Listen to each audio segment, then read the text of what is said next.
aller plus loin, il faut prendre une attitude envers l'art. 25. En fin de compte, c'est très simple. Quelle est la situation de l'art? On essaie de la reconnaître et on essaie de ne pas être dedans. L'émission du réseau d'art contemporain en Limousin. Le réseau 525, créé en 2008, est une association réunissant et fédérant au total 20 structures professionnelles qui produisent, diffusent et soutiennent la création plastique contemporaine en Limousin. Ce réseau est un catalyseur de ces énergies et toutes les structures membres travaillent à l'unisson afin de faire rayonner l'art contemporain et de le faire accéder au plus grand nombre. Il y a les drapeaux qui flottent. Ensuite, Il y a un bateau qui est sur la plage. ensuite, Pour cette fin du mois de mai, nous allons partir sur l'île de Vassivière, au Centre international d'art et du paysage, pour rencontrer l'artiste nancéen Dominique Petitgand, qui expose jusqu'au 21 juin « Il y a des nuages qui avancent ». Composée de 5 installations sonores, l'exposition propose quelques œuvres inédites de l'artiste, réparties dans l'enceinte du centre d'art, dans le phare et dans le bois de sculpture. Des sons, des bruits, de la musique, des histoires et du texte, c'est ce qui remplit le centre d'art et vous propose de le voir ou même de l'entendre d'une autre manière. Rencontre avec Dominique Petitgand, venu sur l'île de Vassivière pour une diffusion sonore en public dans le cadre de la Nuit des musées le 16 mai dernier.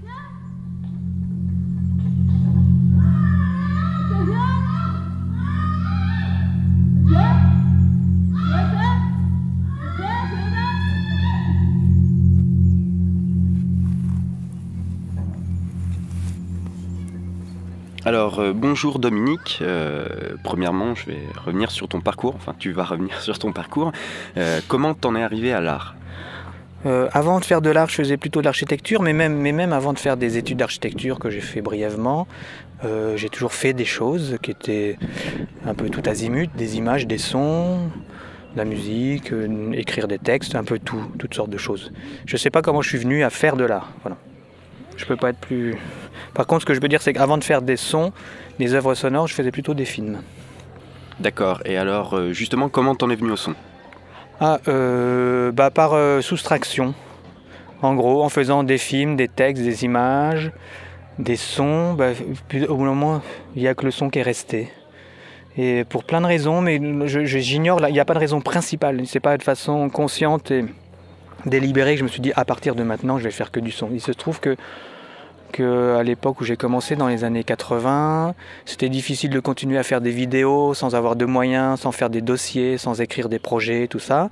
Et moi, j'ai toujours eu besoin de faire des choses de façon complètement autonome, en ayant mon propre matériel, sans avoir à demander des sous à des gens, sans avoir besoin de subventions ou de faire des résidences ou quoi que ce soit. C'était plutôt fabriquer quelque chose dans mon coin. Et le son me permettait. Parce qu'avec peu de matériel, j'arrivais toujours tout de suite à faire quelque chose qui ressemblait à quelque chose sans passer par des studios ou des trucs comme ça. Et tu fais la différence entre art contemporain et art sonore. Qu'est-ce qui te fait plus pencher d'un côté que de l'autre ? Alors, pourquoi tu dis que je fais la différence ? C'est plutôt, moi je ne parle pas d'art sonore. Dans le sens où je préfère parler d'art au sens large et je préfère toujours... je ne sais pas, c'est plus satisfaisant, mieux d'appartenir, quitte à appartenir à un groupe, autant que ce soit le plus grand possible. Voilà, c'est donc essayer de s'adresser au plus de gens possible. Déjà, l'art, c'est toujours un public un peu restreint, mais alors si on restreint encore plus avec le son, voilà, c'est des petits ensembles. Donc je préfère un grand tout. Et puis aussi, pour une autre raison, c'est que on met des gens ensemble dans une définition ou dans un genre, donc parce qu'ils ont des points en commun. Mais je ne me reconnais pas trop de points en commun avec d'autres personnes qui ont une pratique liée à ce qu'on appelle l'art sonore. Si je me sens des points communs, c'est parfois avec des gens qui font peut-être de l'image ou du texte ou des installations de tout ordre. Donc finalement, je me rends compte que le son lui-même, le médium son, n'est pas forcément un critère pertinent pour me rapprocher de quelqu'un qui partagerait les mêmes outils que moi. Voilà, donc c'est pour ça. Alors je prends quelques pantalons, quelques pulls, les vêtements parce qu'il faut déjà pouvoir s'habiller. Ensuite, dehors, je mets mes papiers.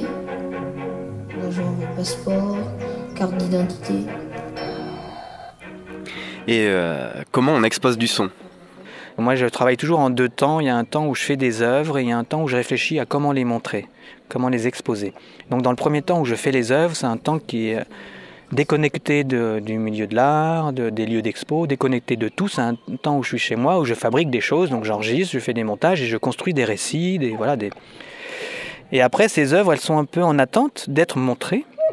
Et dans ce second temps où je réfléchis à comment montrer les œuvres, c'est là qu'interviennent les lieux, les projets, les invitations qu'on me passe. Et donc, un truc principal pour moi, c'est quand même l'espace, le lieu. Donc le lieu dans lequel je vais intervenir, quel est-il, comment est-il, grand, petit, ouvert, fermé, composé en plusieurs parties ou pas, résonnant ou pas, etc. Donc, plein de choses avec lesquelles je vais devoir me confronter, puisque diffusion du son dans un espace, la diffusion elle-même fait partie de comment le son va être perçu par les gens. Donc je ne peux pas faire abstraction de ça, je ne peux pas me dire il me faut des conditions idéales, optimum, type genre salle de concert géniale avec un acousticien qui va travailler l'écho, etc. pour que ça soit parfait. Non. Les salles d'expo dans lesquelles j'interviens sont des salles qui n'ont jamais été conçues pour le son, qui sont plutôt des grands espaces pour l'art visuel avec des grandes baies vitrées ou des trucs comme ça, des trucs qui résonnent. Donc, mais justement, c'est ça qui m'intéresse finalement, c'est de me dire ah bah tiens, comme ce ne sont pas des conditions type idéal pour écouter quelque chose de façon concentrée, jouons là-dessus justement, jouons sur parce que le son, en étant diffusé dans d'autres types de lieux, de circonstances, de contextes, ça génère quelque chose d'autre. Et donc, entre autres, pour moi, c'est, pour faire court, c'est comment je peux relier une zone où on écoute quelque chose avec une autre zone où on écoute autre chose. Et comment l'auditeur va passer d'une écoute à une autre, d'un son à un autre, et comment les sons vont se mélanger, quelles relations ils vont entretenir les uns avec les autres, et voilà. Et ça peut faire exposition. On doit respecter les consignes au risque de notre vie.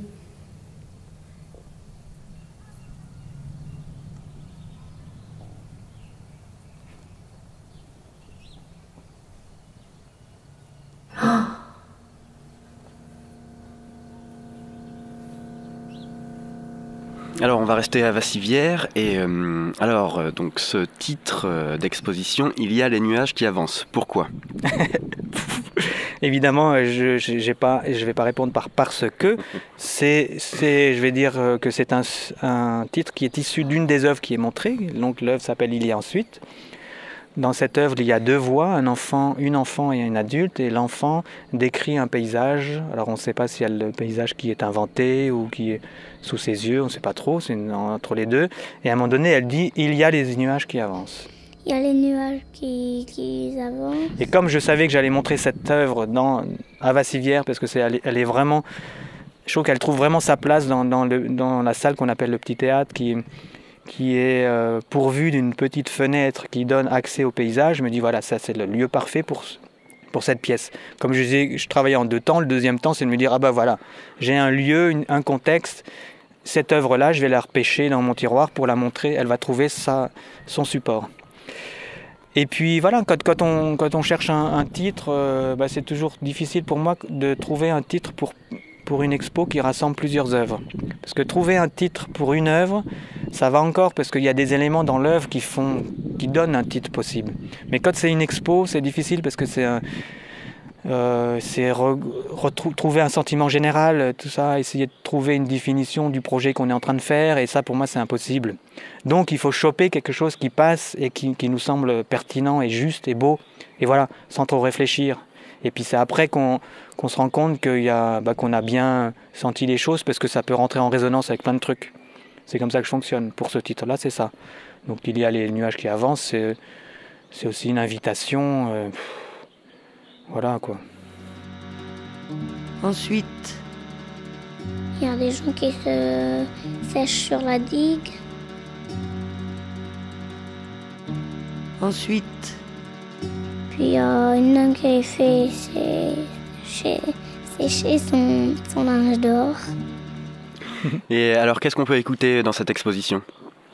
Est-ce que tu peux nous faire un petit parcours comme ça? Oui, on peut écouter plusieurs œuvres. Il y a une première œuvre dans le phare, qui est une tour avec donc sur 2 niveaux des sons des bruits qui viennent s'entrechoquer et qui cachent, quand on accède à l'étage supérieur, une voix qui raconte quelque chose, qui tourne autour de l'idée des liens invisibles.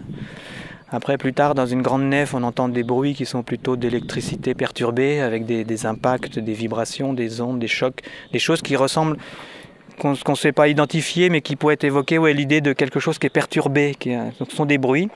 Et on se rend compte qu'au moment que ces bruits sont reliés à distance avec des voix qu'on entend au loin, qui sont dans d'une autre salle, et sont des voix, mais des voix qui ne sont pas des textes, ou c'est plutôt des appels, ou des petits cris, ou des trucs entre le chant et le cri, on ne sait pas trop. En tout cas, c'est humain. Voilà. Et puis plus loin dans le parcours, il y a une pièce qui s'appelle « Il y a ensuite », qui est ce paysage.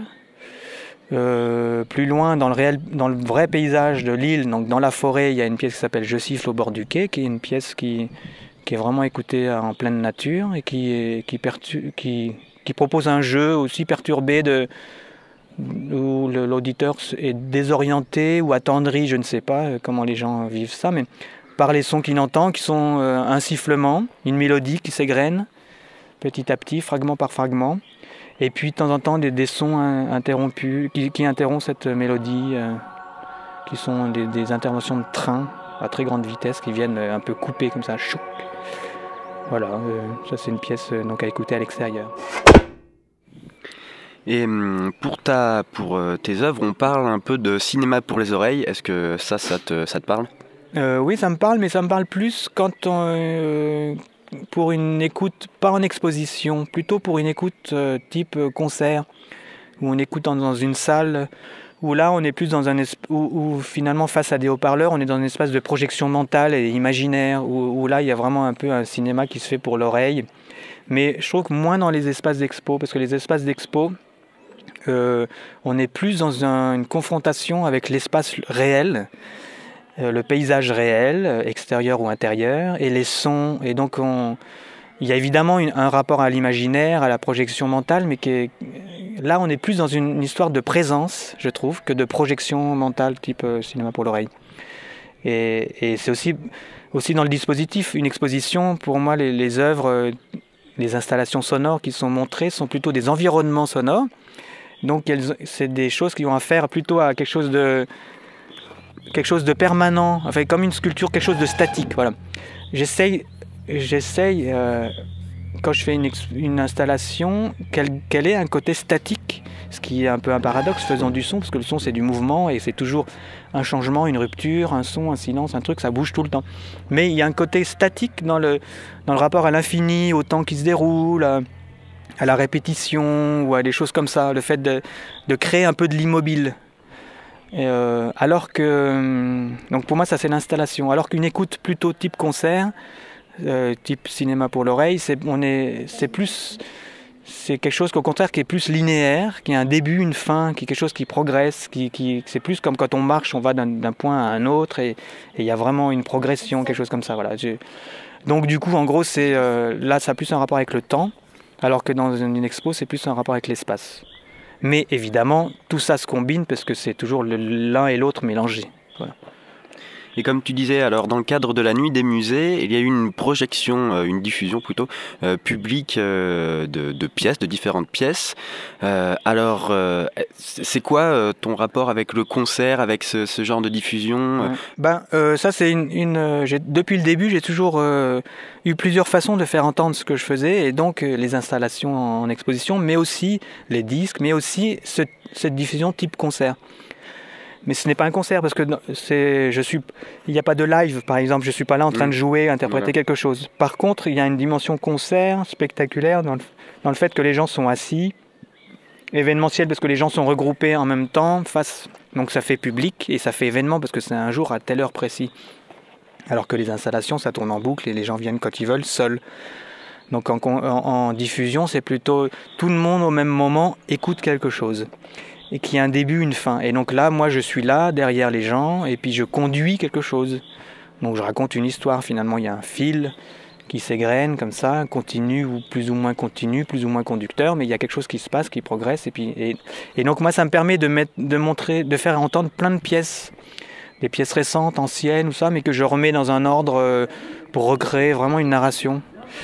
Et alors que dans une installation, je vais plutôt montrer une seule œuvre. Alors que pour une diffusion, concert, je vais en faire écouter 25. Donc c'est une autre façon de faire entendre les mêmes choses, parce que parfois c'est les mêmes voix, mais parfois c'est les mêmes enregistrements, les mêmes séquences, les mêmes récits, parfois c'est les mêmes œuvres qui peuvent avoir le même titre, mais elles se déploient autrement. Je ne peux pas y arriver. Et, ah madame, vous demandez des heures de cirer de la nuit. Ben, vous direz à la patronne que moi je donne des ordres aussi. Et je voudrais bien qu'on me relève parce que vous regardez le paysage la nuit, oui monsieur. Je regarde le paysage la nuit, moi ça me plaît. Si je me réveille, eh bien, j'étais une fenêtre balcon, je regarde. En plein sur le lac.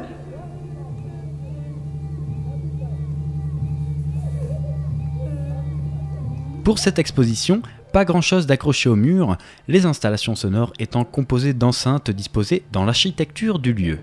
Marianne Lanavert, directrice du Centre d'Art, pense à l'architecture singulière de ce lieu, sublimée par les installations sonores de Dominique Petitgan. Du fait qu'on ait un lieu dédié aux arts visuels, arts plastiques, arts visuels, arts contemporains, c'est surtout de la sculpture, de la peinture, de la photographie qu'on montre ici. Et j'avais tout de suite pensé à Dominique quand j'ai été nommée en 2012 au Centre d'Art parce qu'il y a ici une architecture très particulière qu'on aimerait voir vide de temps en temps, que moi je vois vide avec l'équipe quand on est en période de démontage et de montage d'exposition. Mais là, dans vraiment tirer parti en invitant un artiste à proposer du son dans ces espaces, avec cette relation très forte que Dominique Petitgan crée à l'architecture, puisqu'à chaque fois que j'avais vu des expositions précédentes de lui dans d'autres lieux, que ça soit des lieux industriels, des lieux de patrimoine anciens, j'ai vu différentes expositions dans différentes configurations, et à chaque fois ça m'a semblé d'être un travail qui nous aide à regarder l'architecture, à regarder le lieu dans lequel on est. Et en fait, notre regard, quand on est dans une installation sonore de Dominique Petitgan, notre regard se pose sur des détails du lieu, sur les matériaux de cette architecture. On est aussi transporté comme au cinéma. Alors, on parle souvent du travail de Dominique Petitgan comme un cinéma sans image. Et c'est vrai qu'avec tous les sons, il y a une sorte de suspense qui se crée. Et parfois, on construit une fiction dans notre tête qu'on mêle avec des sons qui nous font penser à des événements qu'on a vécus. Donc ça se mêle à notre mémoire. Et je pense que c'est une exposition très riche qui justement suscite des images, même si c'est uniquement composé de sons.